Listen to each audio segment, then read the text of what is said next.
국정원은 다음 달 1일부터 중국 공안기관이 자국 안전에 해를 끼칠 우려가 있는 사람에 대해 신체와 물품 검사, 전자데이터 증거 조사 등을 할 수 있게 된다고 공지했습니다. 검사 현장에서 구류나 벌금 등 즉각적인 행정 처분도 가능해집니다. 특히 중국 당국의 승인을 받지 않은 가상 사설망, VPN이라고 하죠. 이걸 통해 카카오톡이나 인스타그램 등을 공개적으로 이용하면 불심 검문 대상이 될 수 있는데요. 중국은 해외에서 인기 있는 SNS의 접속을 차단하고 있습니다. 이 때문에 우리 교민들을 비롯해서 중국 출장 또는 여행 중인 외국인들은 이 VPN을 이용해 해외 SNS를 이용해 왔는데요. 국정원은 불심 검문을 당했을 땐 현지 당국과의 언쟁은 삼가고 즉시 외교부 영사 콜센터 또는 주중 대사관이나 체류 지역의 총영사관에 알려 도움을 받으라고 조언했습니다. 홍콩 주민 장모 씨는 최근 중국 난징과 항저우 공항에서 세관 직원이 입국자 휴대전화를 검사하는 걸 목격했습니다. 你手机里面有什么呀？有没有照片？有没有看你的照片啊？都有些什么呀？就看你的内容嘛。我那天我就把手机一些什么要清理一下。 지난해 7월부터 반간첩법을 시행 중인 중국 정부가 후속 절차로 오는 7월 1일부터 적용되는 규정을 발표했습니다. 국가안보나 이익과 관련해 국가안전기관은 개인과 단체의 전자기기 등을 검사할 수 있다는 겁니다. 긴급 상황일 경우 해당 지역 10급 이상 국가보안기관 책임자의 승인을 받아 인민경찰증이나 정찰증을 제시하면 검사 가능하다고 명시했습니다.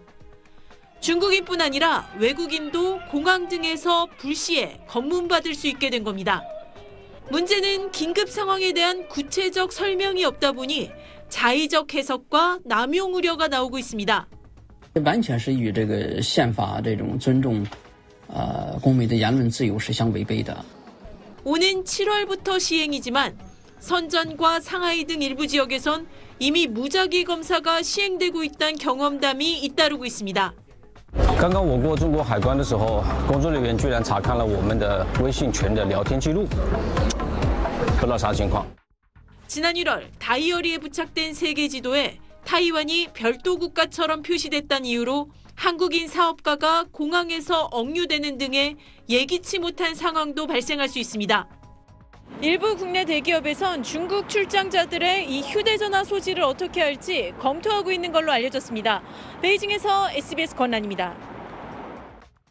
인천공항을 출발해 중국 선양공항에 어제 오전 도착한 정모 씨는 보안 검색대 통과 도중 갑자기 세관원으로부터 트렁크를 열라는 요구를 받았습니다. 세관원이 트렁크 안에서 꺼낸 건 정 씨의 다이어리 안에 부착된 세계 지도를 문제 삼았습니다. 거기서 대만하고를 찾아가지고 표기가 잘못됐다. 이런 지도를 여기로 중국으로 갖고 오면 안 된다 이거야.